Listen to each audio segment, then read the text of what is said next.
Broadcasting sports entertainment, it's Brad, the dad and father Greg, the SmackDaddies.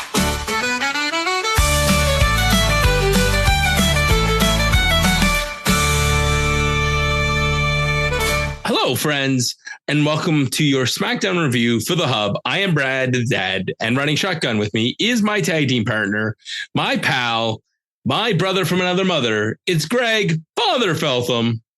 Bless you, my son. My buddy, my pal, Greg Father Feltham. Well, given the fact that I'm going to start using that line because the guy who says my buddy, my pal is no longer with Scott Stanford and they fired him. Well, I was actually kind of thinking about it afterward, and you know, Scott's job was basically to tell us when WWE was coming, and since there's no TV deals anymore, I mean, you mean no house shows? Yeah, he's not coming in. They're not coming anywhere. There's no house shows, and there's no TV bumpers you got to create. So, yeah. Our buddy and our pal is now selling. If you're here in Canada and you watch morning shows, he's selling tea. And I don't mean like the black tea. He's selling testosterone. Oh, is he? Yeah, if you listen to Canada AM, he's selling testosterone. Oh, I have not seen. I'll tell you how long ago it's the last time I saw Canada AM. Marcy Ian and Ben Mulrooney were on it. Oh, well, neither of them are on it anymore, and they both gone through their political career. Well, one went through a political career, and the other one has started a very good podcast. I will recommend that if you're a news junkie. It's fun. Very good. He talks about serious things. It's like, wait a second, didn't you used to host a morning show? Yeah. All right, this is supposed to be a speed round. Let's do this. Hit it. But Greg, you have a cheer for us because we have to talk about daddy time. Yeah, we do. We missed this last week. So as we have a tradition on the show, we welcome members to the Daddy Club, and Danhausen and his wife recently gave birth to their first child. So welcome to the club. Congratulations. All right. Let's go. It's a nice round of applause. It's just a simple round of applause, Greg. All right, so here's what we're going to do. I was going to say, I got none of your sound effects tonight. So. Oh, okay. So I'm going to have to put those in post, is what Greg just told me. I can't, he's like pointing at his ear. Like, is there something wrong, Greg? Is that you can't hear? Okay. So Greg, we're going to do a yay boo segment, except it's going to be yay buzz. So the yay will be for if you're keeping. Yeah. Thank you, LA Knight, because you are a central character tonight. And the boo tonight will simply be the old Family Feud buzz. Goodbye. So it's a yeah buzz rather than a yeah boo. Speaking of which, this opening segment, Greg, do we need any of it? I think we're hitting that X. Strike one for the night on WWE. All you missed is that holla holla play. We have a tag team match with Solo and JC Mateo in our main event against LA Knight and Jimmy Uso, because apparently Jago Fatu is hurt. Okay. Sure. But here's the thing that I think that pissed me off the most about this segment. Where's Nick Aldis's tie? Is it casual day at WWE? Like casual Friday? Casual Friday night, like the open collar shirt, Nick. No, my friend. Listen, you need to dress like Teddy Long, and we even get a little shuffle out of him. Yeah, every once in a while. Like a little holla holla play. I put his hands down. All right. Okay, the people who aren't friends are in the back, Greg. This was a cute segment. I like this. So I loved the whole Your Majesty bit. That made me laugh. Yeah. And we're keeping it. So Alexa Bliss made the Your Majesty joke. Turns out that we're going to get all of the women in the Fatal 4-Way tag match, one member from each team in a Fatal 4-Way match tonight, which, by the way, is up next with Kairi Sane versus Roxanne Perez versus Sol Ruca versus Alexa Bliss. Greg, There's a lot of cool spots in this match, but what do you want to do? Sure. So Ruca hits a handspring moonsault to the outside that has Charlotte Flair literally gasping at it. This match really picks up with a Tower of Doom spot. Roxanne Perez hits a lion salt. We end up getting this amazing double soul snatcher from Sol Ruca.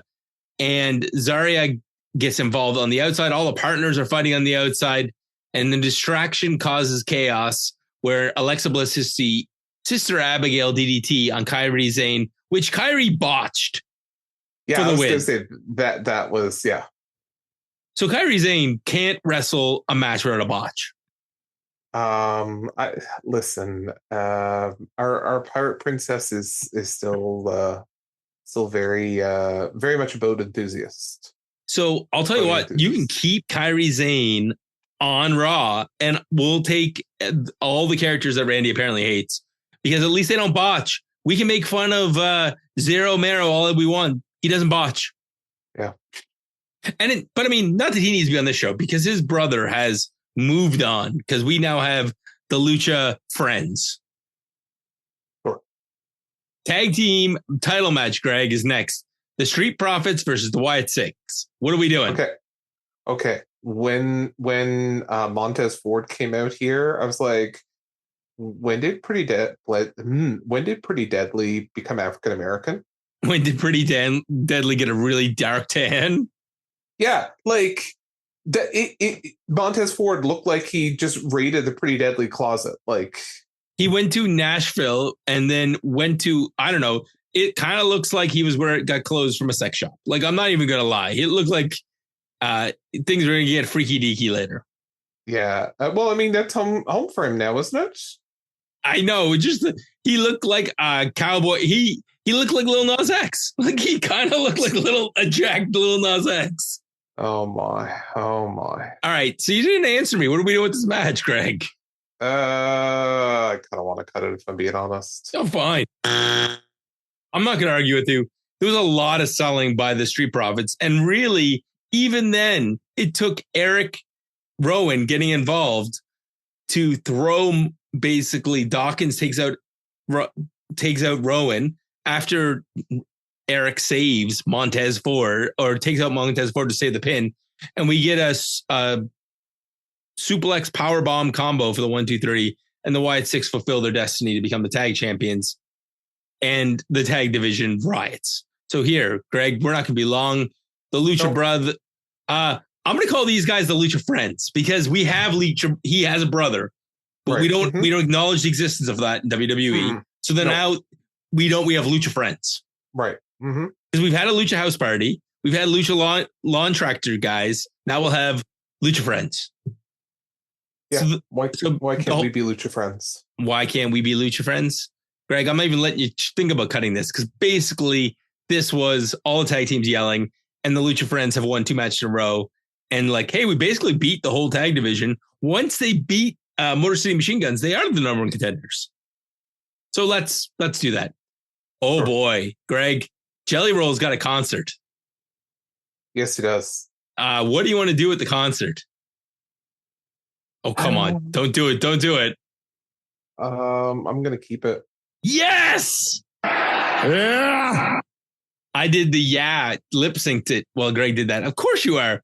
Jelly Roll gets about halfway through a song, and Logan Paul comes out and unplugs the equipment. Amazing. Okay. Legitimately, I actually thought that the interruption was actually the Fiend guy. Oh, okay. That's really funny. Right. At first, I was like, I didn't know where this was going, because I knew he was like, I'd heard earlier in the week that Jelly Roll was going to be involved in SummerSlam, and tonight was going to start setting that up in a match. So I was like, okay, cool. And then I was like, wait, wasn't that other wrestler, was it Travis Scott? Yeah. Or sorry, the other singer, Travis Scott. I think he was training as well. So it's like, oh, maybe that makes a lot of sense. It's like 2 wrestlers and 2 singers. Like when we had 2 wrestlers and 2 basketball players. Right. Mm-hmm. Well, we're not getting that. Logan Paul comes out and he cuts a scathing promo calling out Jelly Roll for not wanting to be here, of mooching off actual talent, and calls him an outsider. Right, and he doesn't deserve to come into the ring and all that stuff. It was basically the promo the locker room's been cutting on Logan Paul, and the internet has. And Randy Orton storms out, spitting fire. How dare you call him be an outsider? This is his hometown. If anyone's an outsider, it's you. And he gets in Logan Paul's face, and the slimy scuzzbag that is Drew McIntyre claymores Randy Orton into oblivion. The security indie force comes in. They're pulling Drew McIntyre away. And of course, Logan Paul attacks while there's no indie force to protect poor old Randy Orton. And what does Jelly Roll do? He just biffs. Like, he's a big old man, and he throws Logan Paul across the ring. And there you go, Greg. It writes itself. Tomorrow night on Saturday night's main event, Randy Orton versus Drew McIntyre with Jelly Roll in Randy's corner. And somehow we're going to end up with Drew McIntyre teaming up with Logan Paul at one of the 2 nights of SummerSlam against Randy Orton and Jelly Roll. And this is where we get tonight's episode name, because tonight's episode name is called From Nashville to Atlanta to New York to Moncton. Did you just drive home from Moncton?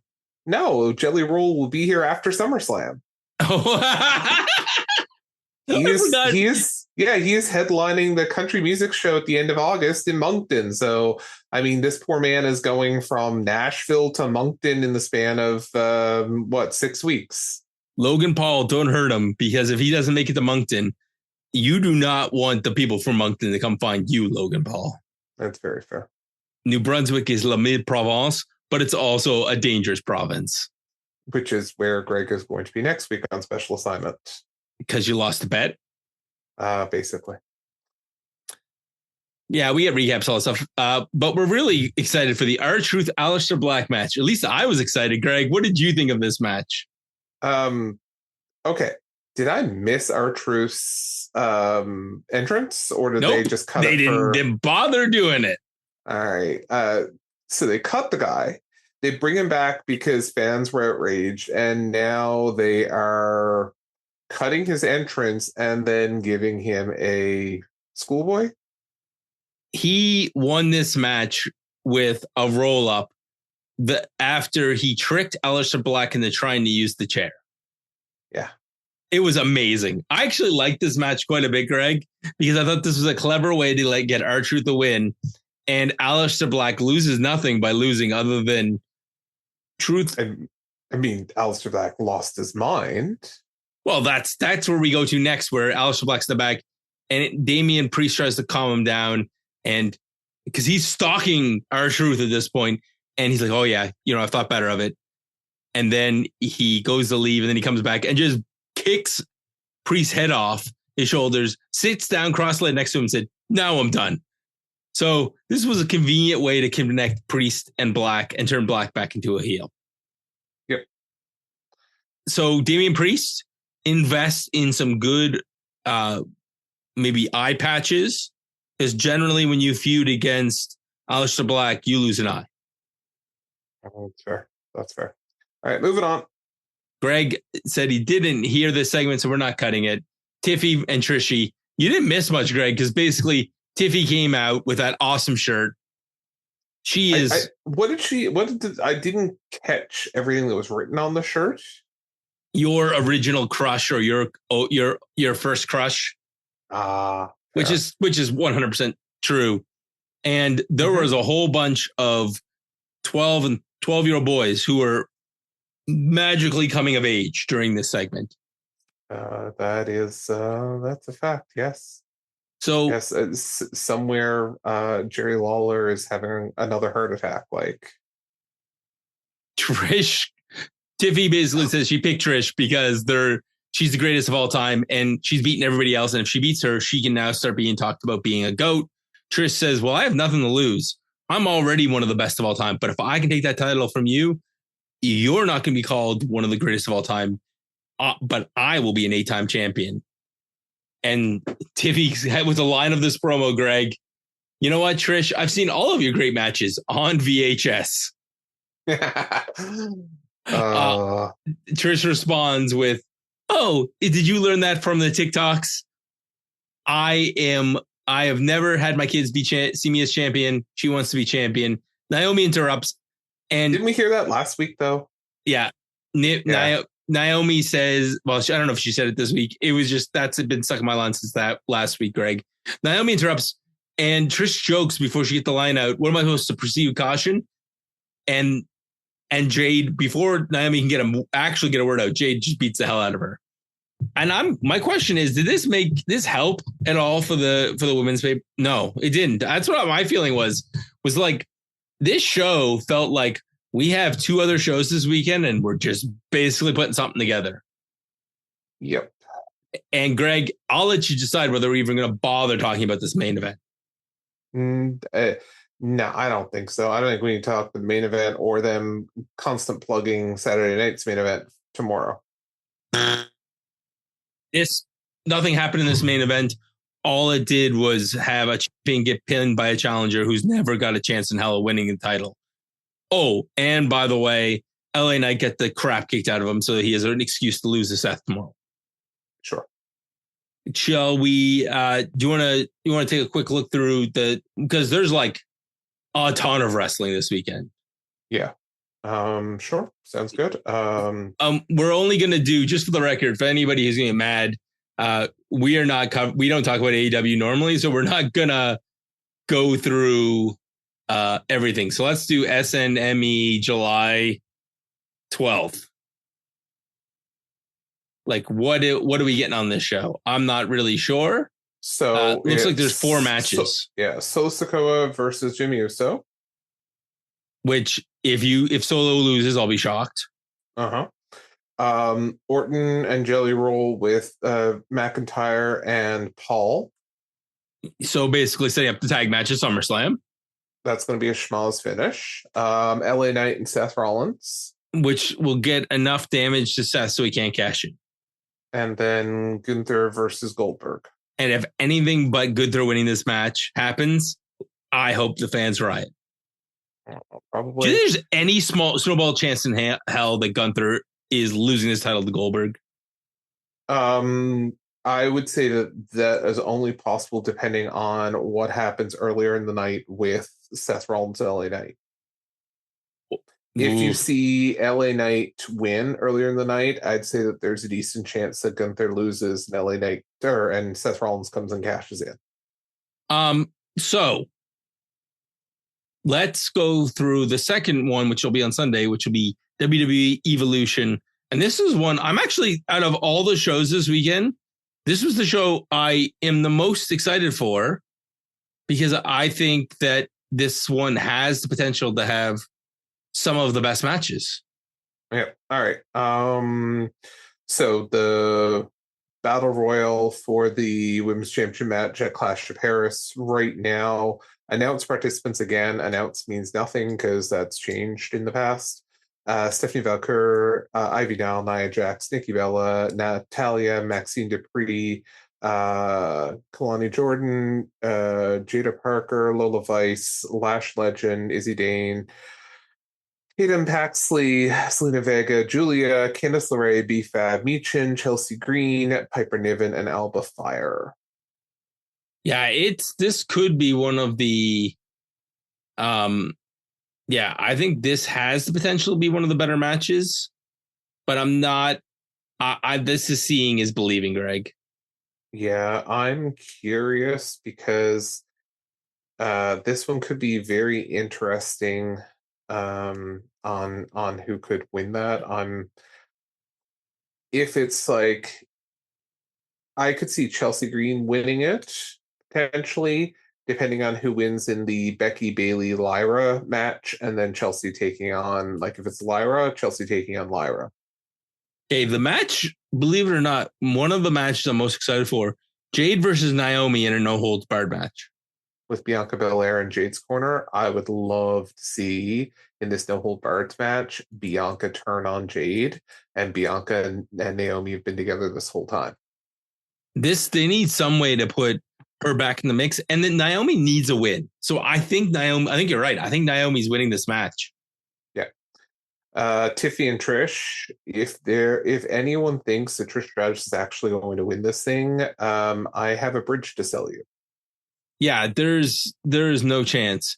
I mean, like Nikki has a better chance in the women's battle royal than Trish does. Because at least you can make a thing where you can say Nikki gets a short 4-month run. Good for her. Yeah.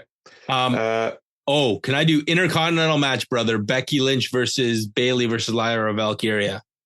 Yeah. I think that this one could be interesting depending on the battle royal. I would love to see Bailey win this, but if Becky loses and Lyra wins this, I could see a very interesting scenario with the Battle Royal. Well, yeah, I mean, you could put Becky into the Battle Royal and have her win. Yeah, you could. You There's lots of options here. and Lyra could turn heel out of this match. I think this match is one of the better ones. I know you're not a big NXT guy, Greg, but JC Jane and Jordan Grace, is there any interest for you out of that match? Not really. Jordan Grace is definitely worth watching. I mean, yeah, but there's nothing pulling me to that match. I'm more curious, I think, about the four-way with the Judgment Day, Charlotte and Alexa, Salvuka and Zarya, and Kabuki Warriors. Yeah, because only I would say the NXT women are the only ones with little to no shot. But even then, you could make a case that they win the titles. She loses the title on the NXT show the day before, right, which we're also not breaking down because that's a whole oh my gosh, that's also on tomorrow. I forgot about that one altogether, by the way, until I was doing a YouTube video for this. So it was when I was doing my preview for tomorrow morning, I have a 60-second short previewing the main event of each one of these shows. I'm like, I forgot that they put Great American Bash out to die against AEW. Yeah. So if she loses, there's a chance they could win it and the titles go there. But all the other women have a chance to win. You could put the Kabuki Warriors over on Raw to feud with the Judgment Day, and they have the titles. You could have them come to our show and have the oddballs not get along. Or you can leave them where they are and just wait for Alexa to come back and have that awkward experience of the Judgment Day without Alexa having the women's titles. Yeah.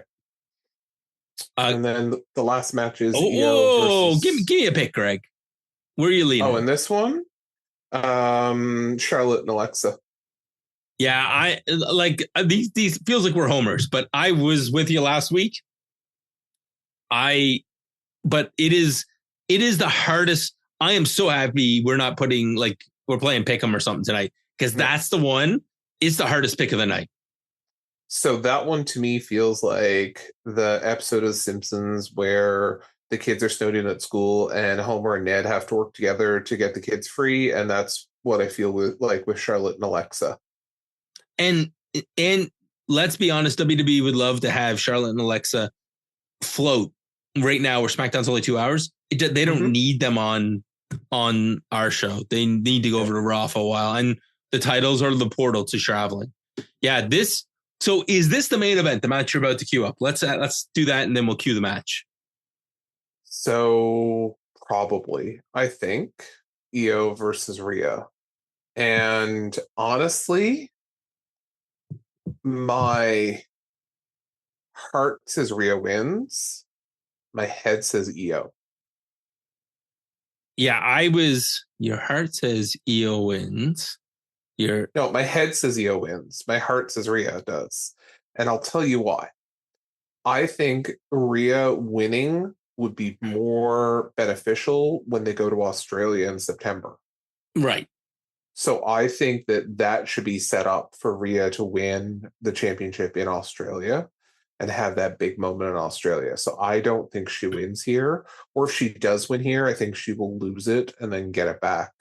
Oh, the rubber match will be in Australia. Something like that. Maybe something like that. I don't know.